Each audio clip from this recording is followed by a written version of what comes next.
Vamos iniciar hoje o encerramento do livro Hebreus, capítulo 13.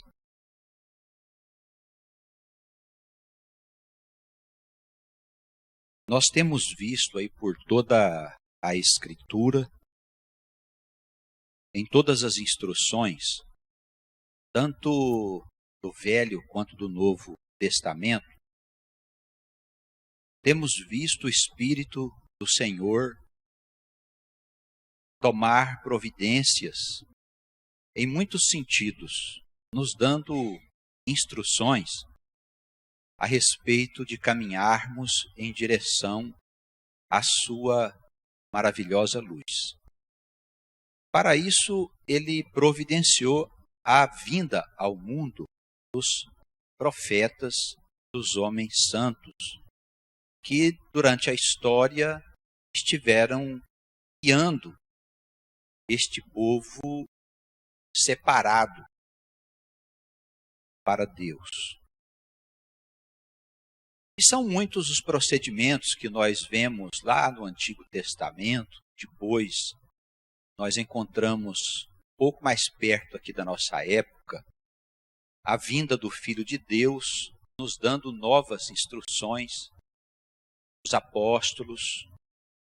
E vemos muitos atos de natureza material e atos de natureza espiritual, sendo ministrado pelos homens que andaram nesse caminho.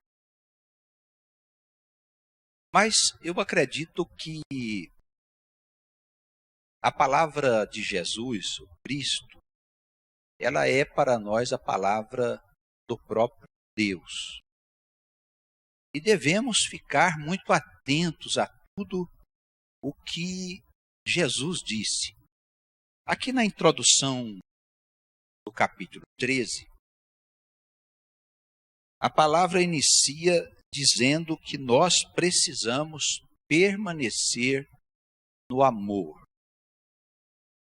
E ele não fala aqui que é um amor qualquer, porque existe o amor entre as pessoas, e homem, mulher, entre os seres humanos de uma forma geral. Esse amor está por toda parte. Mas ele está falando aqui de um outro amor. Aqui ele denomina aqui amor fraternal. Quer dizer isso? O amor que vem de Deus. Esse amor não é nosso. Esse amor não é uma propriedade nossa. Não é alguma coisa que nasceu dentro de nós por alguém, ou por um bem, ou por um sonho. Esse amor é o amor humano. Ele fala aqui de um outro amor que nos é dado por Deus, através da fé do seu Filho Jesus. Eu queria, antes de nós seguirmos, examinar com os irmãos,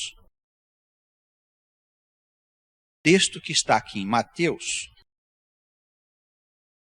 no capítulo 22, a partir do versículo 34.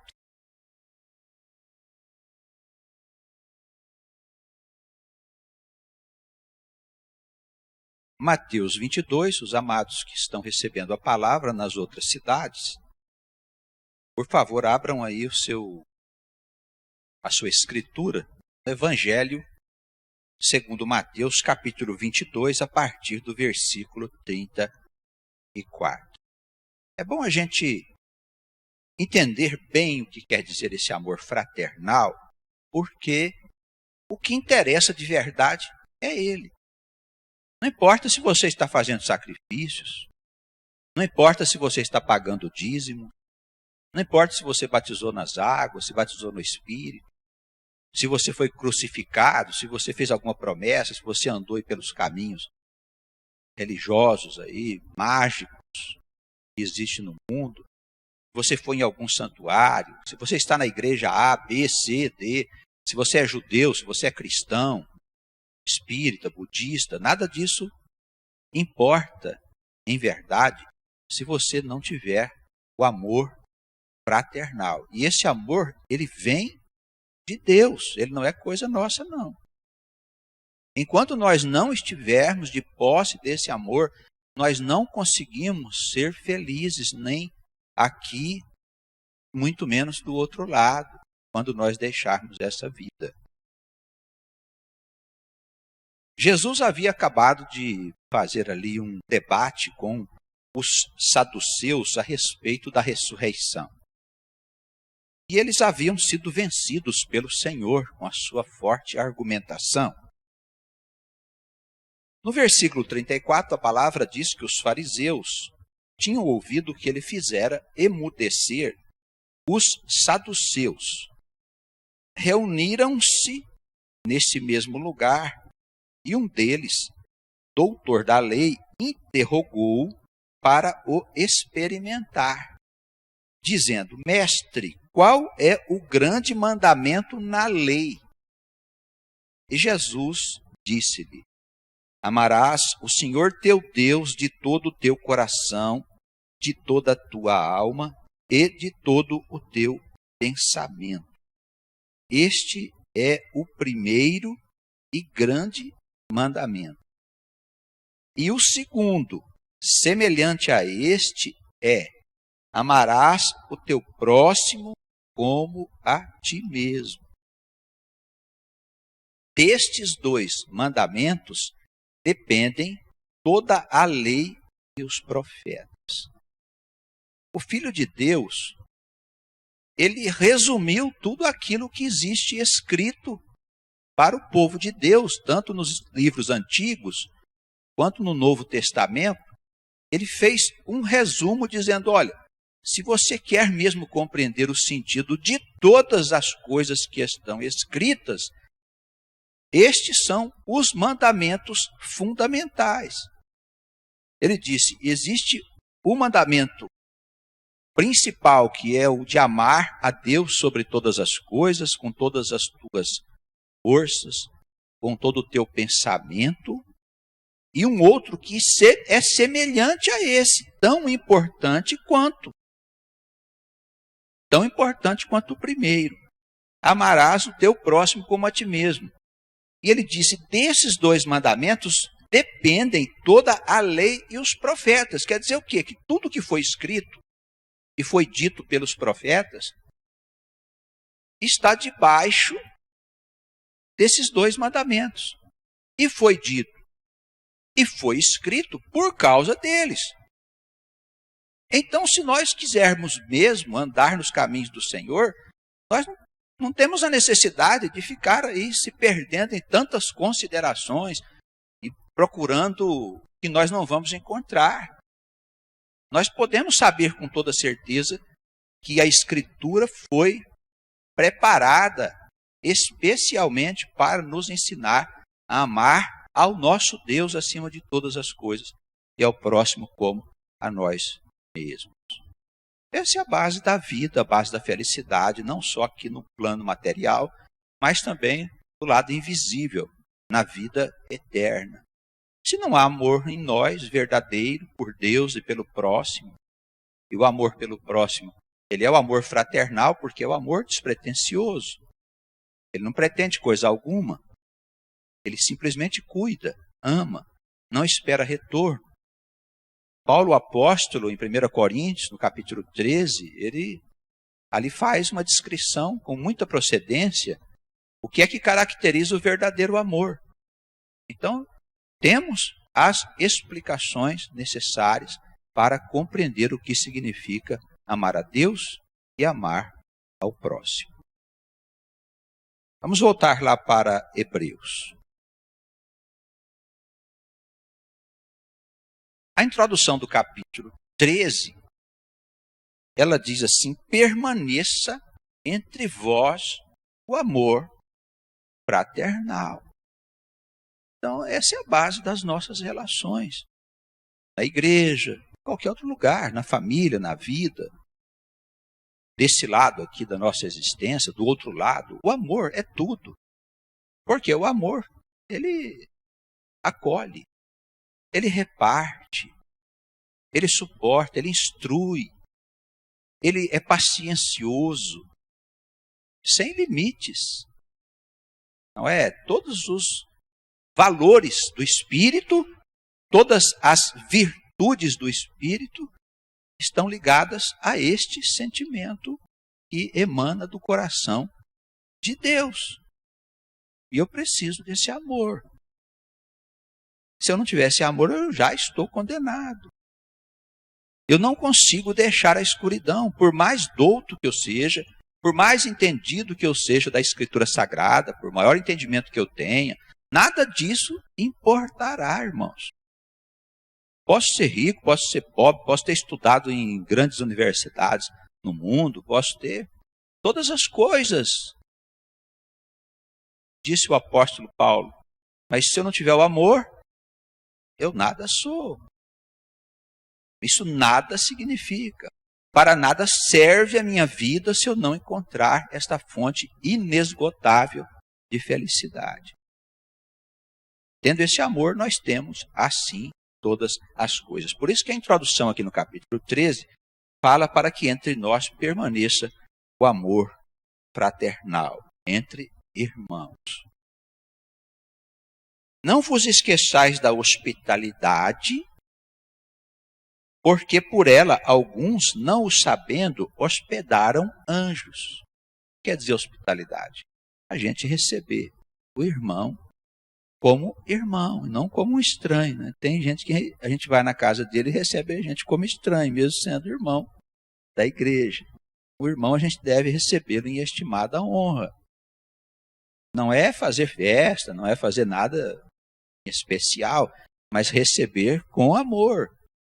Ele se refere aqui às passagens que estão em Gênesis, no capítulo 18, versículo 3, e 19, versículo 2, onde Abraão hospedou alguns anjos que estiveram com ele.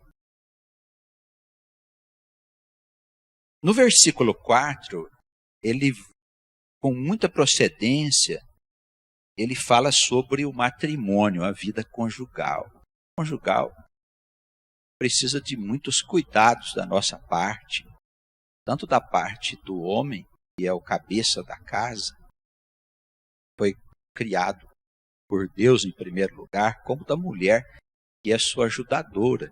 O matrimônio não pode ter mácula. O que quer dizer isso? A gente não pode fazer de conta que a gente está casado. Tem gente que faz de conta, né? Tocando ali e tal. A igreja não sabe, porque não contam, mas não vivem bem. Não vivem em amor. É a carne da sua carne. Como é que você não vive bem?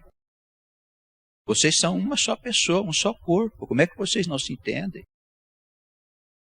Aqueles casais que têm sua vida preservada, que têm vitória em todas as suas lutas e estão juntos, apesar de todos os ataques do inimigo, né? Porque quando o casamento ele entra em crise, entra num período difícil, ele está sofrendo um ataque do diabo. O diabo, ele quer destruir a família. Porque a família não é uma ordenação dos homens. Não fomos aí atraídos por um instinto e resolvemos juntar homem e mulher para fazer uma família. Então, bem, essa família poderia ser de qualquer outra forma. Homem com homem, mulher com mulher. Pode ser, no ponto de vista do homem. Mas no ponto de vista de Deus, não. É uma ordenação de Deus. Que o homem se ajunte à sua mulher para formar uma família. Para receber almas que vão vir de Deus como filhos, para que essas almas, esses filhos, possam ser bem orientados, bem preservados, bem guardados, possam andar nos caminhos do Senhor. A quem nós vamos falar dos feitos do Senhor? Se nós temos na igreja esses casais, esses casais são um exemplo e é uma união venerada, um exemplo para a igreja. Estão em vitória, apesar das dificuldades, estão firmes, sustentando o seu relacionamento, sem abandonar um e outro e sair por aí em aventuras torpes que não convêm. Venerado seja entre todos o matrimônio e o leito sem mácula. Porém, aos que se dão à prostituição e aos adúlteros, Deus os julgará. Então, às vezes, há esses casamentos em que os casais não se relacionam direito, e o marido, às vezes, é a mulher, ou a mulher arruma algum tipo de experiência, de aventura fora do lar. O Senhor chama isso de prostituição. A gente precisa saber se a gente não está envolvido numa coisa dessa, e se estivermos, nós precisamos sair da prostituição enquanto é tempo. Não é mesmo, irmãos? Nós sabemos que a experiência de viver a dois não é fácil. Principalmente num mundo onde abunda a liberdade, as loucuras de toda a ordem que nos fala aí pelos meios de comunicação, pela TV, pela internet, pela moda, pelos costumes. Os intelectuais, os jornalistas, os sábios do mundo ensinam doutrinas que conspiram contra a família, contra a unidade estabelecida por Deus. Nós vamos participar da prostituição? Não podemos. Por Jesus Cristo, não é por nós não. Por nós podemos, como fazem os homens. Mas por Cristo. A questão da nossa honestidade é por Jesus Cristo. Nós vamos esconder aonde? Tirou Jesus do cenário, nós fazemos qualquer coisa. Concorda, irmãos? Mas quando a cruz do Senhor é colocada diante de nós, toda marcada pelo sangue dele, que foi para a remissão nossa e libertação definitiva, nós não temos nada a dizer. Você não tem motivo para dizer, eu adulterei por causa disso ou daquilo, eu fui desonesto, menti, tive inveja, desonrei meus pais, não honrei a Deus, não honrei a igreja. A gente não tem o que dizer. A cruz está ali, posta diante de nós, por um amor sacrificial. E nós não teríamos, com toda certeza, coragem de ofertar a alguém. Então o Senhor não está pedindo que a gente oferte o nosso sangue, mas que a gente seja sincero, verdadeiro, de uns para com os outros.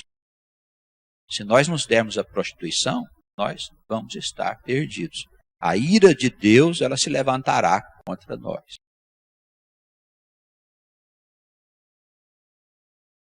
Seguindo com o versículo 5, a palavra diz assim: sejam os vossos costumes sem avareza, contentando-vos com o que tendes, porque ele disse, não te deixarei, nem te desampararei.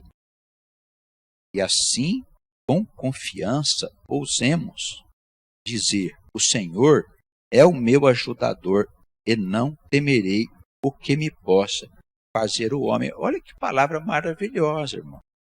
Oriundas de escritos, livro de Jeremias e de Salmos. Quer dizer, nós temos um ajudador. Primeiro que a palavra diz que nós precisamos nos contentar com o que nós temos. Isso é contrário a essa ideia de capitalismo, de trabalhar, ganhar mais, ter mais, mudar o tamanho da casa, comprar não sei quantos carros. Isso é contra esta ideia consumista que está no mundo e que muitas vezes nos põe em situações embaraçosas. Nós queremos dizer que não é proibido você comprar um carro, ou construir uma casa, ou aumentar a sua casa. Não, mas você não pode viver para isso. Se você estiver vivendo para isso, você está saindo fora daquilo que recomenda o Evangelho. Estejamos contentes com o que nós temos. Pastor, mas eu moro numa casa de aluguel, queria ter uma casa própria. Ótimo, mas você tem dinheiro para fazer a casa própria? Não, não tem. Bom, então segue pagando aluguel. Se Deus quiser que você faça uma casa para você, Ele vai tomar as providências. Por quê? Porque a palavra diz, o Senhor é meu ajudador e não temerei os males que os homens possam me fazer. Precisamos confiar plenamente no Espírito do Senhor e nas suas promessas. E ponto, não tem que argumentar contra ninguém. O pessoal aí anda por outros caminhos, não temos nada contra, vão para onde eles quiserem, mas nós temos um Deus, nós somos o povo escolhido. E as nossas promessas ainda não foram cumpridas. Não é mesmo? Mundo novo, eternidade da vida, felicidade, cidade que mana leite e mel, terra que mana leite e mel, cidade celestial, cidade terrena, Nova Jerusalém. As promessas estão diante de nós. Não precisamos de riquezas. Por quê? Porque temos todas as coisas. O que você quer? Uma mina de ouro? Uma mina de prata? Quer fazer o que com a mina de ouro? Irmão. Não é mesmo? Principalmente quando o ouro não tiver o valor que os homens dão a ele é uma pedra, é um metal, simplesmente, está ali. Não serve para nada, vai fazer o que com aquilo? Não é verdade? Eu fico pensando hoje os transtornos que um homem teria se ele encontrasse uma mina de ouro. A sua vida viraria um inferno. Ele se perderia nas ilusões do mundo, nos bens que o mundo oferece, nas armadilhas que o Satanás oferece. Então o que vamos fazer com a mina de ouro? Mas pastor, é tudo nosso? É tudo nosso. Um dia vai ser nosso povo. Isso não vai ter qualquer utilidade para nós, a não ser para usar, para fazer os bens que nós vamos ter necessidade, mas não como riquezas. Então não temos necessidade de muito, irmãos, para viver. Está aí o apóstolo dizer assim, contentai-vos com o que tendes. Contentai-vos. Estejam contentes todos os dias com aquilo que vocês têm. Se nós não estivermos satisfeitos, o que vai acontecer? Nós vamos viver infelizes. Vamos viver na infelicidade. Por quê? Porque ficamos sonhando com coisas que não fazem parte da nossa vida. Estejamos satisfeitos e contentes com aquilo que nós temos. Amém?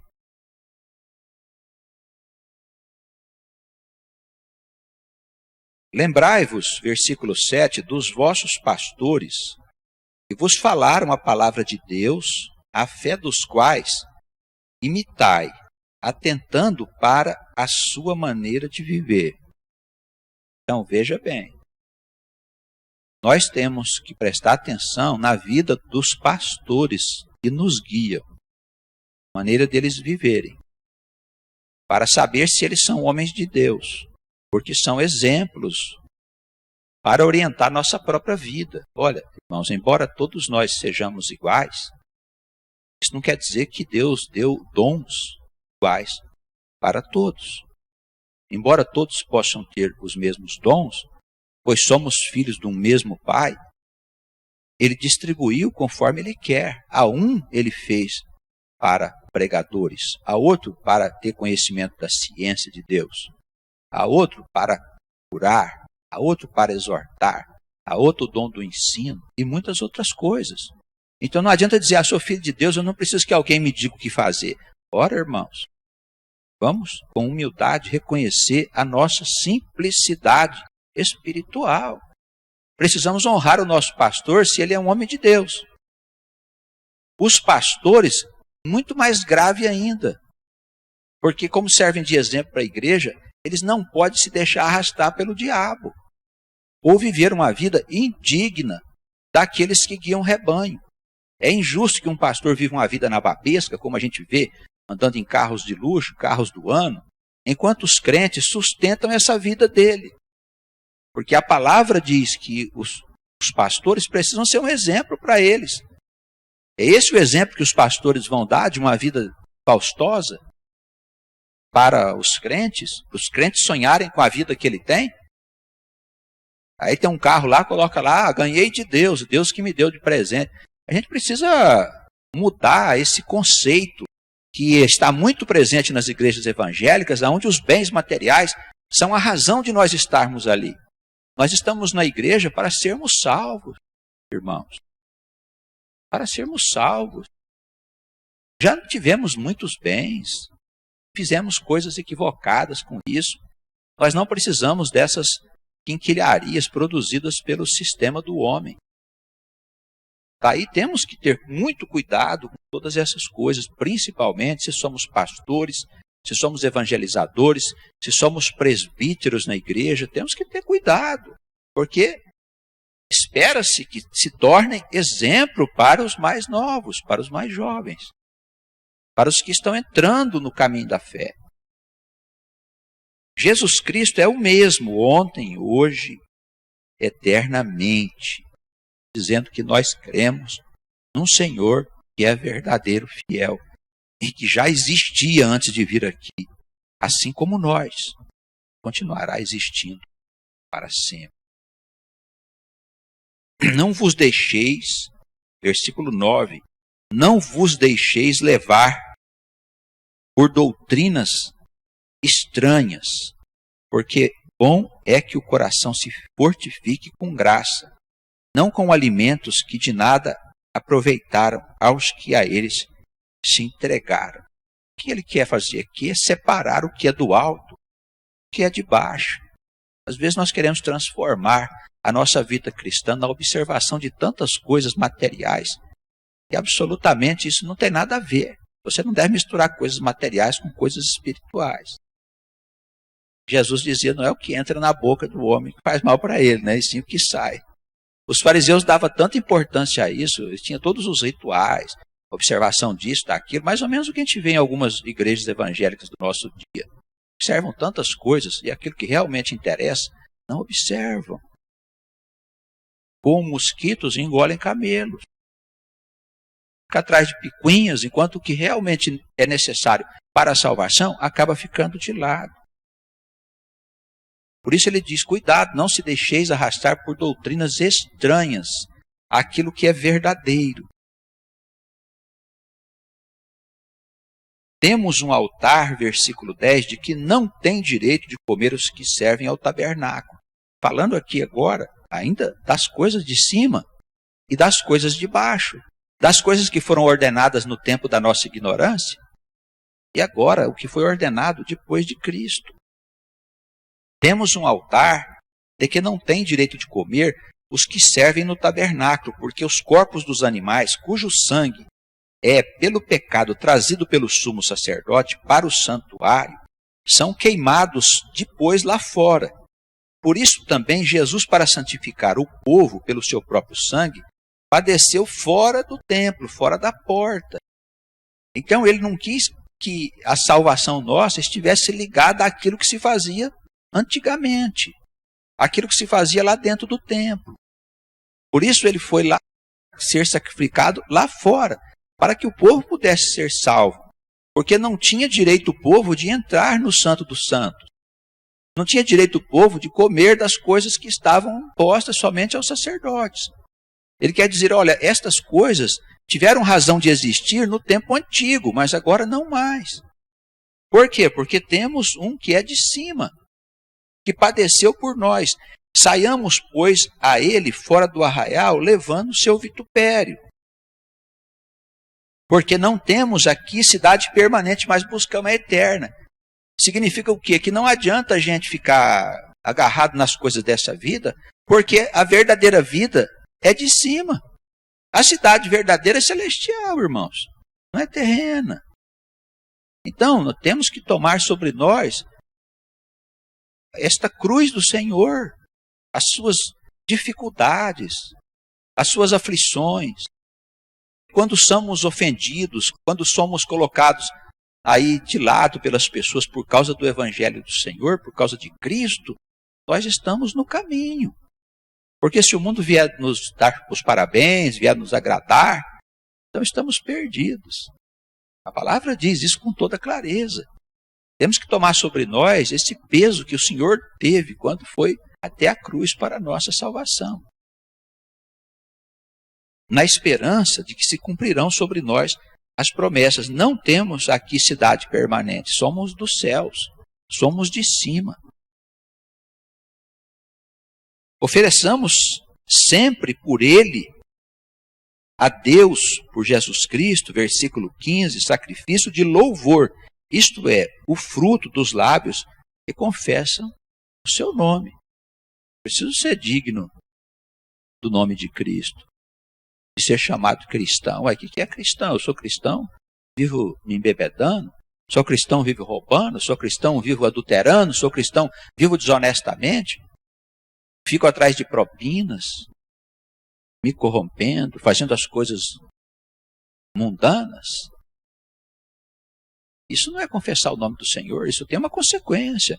Não pense que não tem. Tem consequências, sim. Nosso Deus, Ele faz vir a sua ira sobre aqueles que brincam com a igreja, que brincam com o santo evangelho da graça, com o sangue que foi derramado, que pisam na cruz do Senhor. Ora, pastor, mas é muito sério? É muito sério o que nós estamos aqui conversando. Estamos falando do Filho de Deus que foi sacrificado na cruz por nós. Nós precisamos dar frutos. Quer dizer, nossa vida precisa ser um exemplo. Nossos atos, as coisas que nós fazemos precisam ser um exemplo que dignifique o nome do Senhor Jesus. Sem o qual não veremos a Deus, nem entraremos no reino. Não vos esqueçais da beneficência e da comunicação de uns para com os outros, porque estes sacrifícios Deus se agrada. Obedecei aos vossos pastores e sujeitai-vos a eles, porque eles velam, eles cuidam das vossas almas, como aqueles que hão de dar conta delas, para que quando eles estiverem diante de Deus, eles façam com alegria e não com tristeza, porque isso não seria útil para vocês. Então, respeite os pastores da vossa igreja se forem homens de Deus. Infelizmente, vivemos num tempo em que existem pastores que estão comendo as ovelhas em vez de cuidar delas. Mas tem muitos pastores que são homens de bem, que são homens de Deus. Os crentes precisam se sujeitar à orientação dos pastores. E os pastores ter todo o cuidado para que a orientação que eles possam dar às suas ovelhas possam vir somente da palavra que está escrita pelo Senhor. Alguns crentes não se sujeitam aos pastores, querem ser pastores de si mesmos, não aceitam orientação. Vai falar, o sujeito não aceita, não quer saber, acha que ele já sabe, que ele tem o Espírito Santo, inventa um Espírito Santo dentro da cabeça dele lá, para falar com ele. E sai fazendo por aí coisas indignas do nome do Senhor, ou da igreja, o que é pior. Envergonha a igreja, que nada mais é que o Senhor no mundo. A igreja representa o Senhor no mundo. Como é que nós podemos fazer coisa que envergonha a igreja, os irmãos?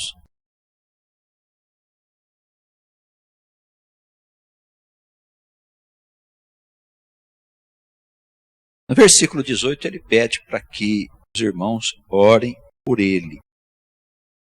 Confiamos que temos boa consciência, como aqueles que em tudo querem portar-se honestamente. E rogamo-vos com instância que assim o façais, para que eu mais depressa seja restituído.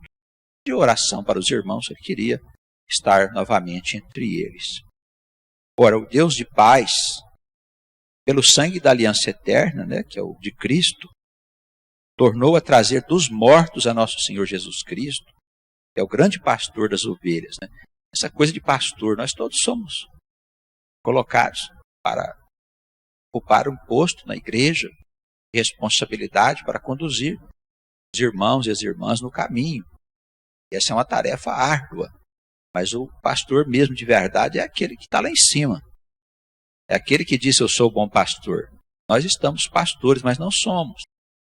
Mas já que temos essa tarefa, precisamos olhar para o verdadeiro pastor, tomar dele todas as imagens e exemplos que a gente possa ter no nosso coração, na nossa maneira de viver, para poder sermos pastores aqui enquanto essa vida exige. Haverá um dia isso será desnecessário. O Deus de paz, pelo sangue da aliança eterna, tornou a trazer dos mortos ao Senhor Jesus, grande pastor das ovelhas, que este Deus possa vos aperfeiçoar em toda a boa obra para fazerdes a sua vontade, operando em vós o que perante ele é agradável por Cristo Jesus, ao qual seja dado a glória para todo sempre. Amém. Então o versículo 21 é muito esclarecedor. Ele diz aqui que nós sejamos aperfeiçoados, toda boa obra, e esse Deus maravilhoso possa fazer este aperfeiçoamento. É o Espírito de Deus que opera essas mudanças em nós. Eu vejo alguns crentes acostumados à sua condição de ser, de viver, Parece que eles não clamam ao Senhor. Clama ao Senhor. Pede ao Senhor para mudar você. Temos essa ideia antiga de que eu que tenho que me mudar. Não. O Espírito de Deus, ele opera dentro de nós, mudando nossa personalidade para melhor. Pede para Ele. Eu não dou conta de fazer sozinho? Não dá. Por quê? Porque eu sou tão fraco? Não, porque Satanás é forte. Não é porque você é fraco. E você não está no ambiente de Deus, você está no ambiente do diabo. Ele é o príncipe do mundo e ainda não saiu.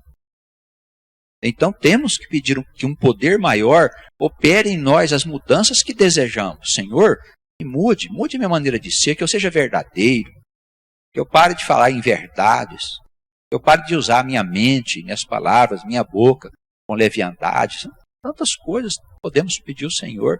Vamos pedir para Ele mina de ouro? É uma vergonha, irmãos. Você ir na igreja pedir coisas materiais para o Senhor, é uma vergonha isso. Diante da cruz. Que esse Deus opera em todo o seu povo, as ovelhas que estão espalhadas aí pela terra, aquelas ovelhas perdidas há muito tempo, que o Senhor jogou por todas as nações para ajudar esses povos primitivos, atrasados, para que eles tivessem também entre eles ovelhas do Senhor, que o mundo pudesse desenvolver-se em todos os sentidos, conforme a gente tem visto nas nações. Este Deus continue nos ajudando a ser agradáveis perante o Senhor. E ele conclui aqui a carta dizendo assim: rogo-vos, porém, irmãos, que suporteis a palavra dessa exortação, porque abreviadamente vos escrevi. Sabei que já está solto o irmão Timóteo, que esteve preso, com o qual, se ele vier depressa, eu vos verei. Saudai a todos os vossos chefes e a todos os santos. Os da Itália vos saúdam. A graça seja com todos vós. Amém.